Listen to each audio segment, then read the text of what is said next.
אליה, אני עכשיו הולכת מכאן. אני עכשיו אלך מכאן, מפה, ואת יכולה להגיד איזה כללות שאת רוצה.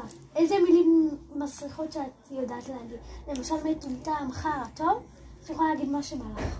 בא לי מטומטם. את יכולה להגיד איזה כללה שאת רוצה. מלא. אבל כשאני חוזרת את לא... אבל בא לי חיה. תגידי מה שאת רוצה, תגידי אפילו. טוב? פנטה. לא, אפילו את מה שעליה קיללה אותך את יכולה להגיד. טוב? בא לי... את יכולה להגיד את זה. טוב, אני אצא ואת יכולה להגיד איזה כללה שאת רוצה, בסדר?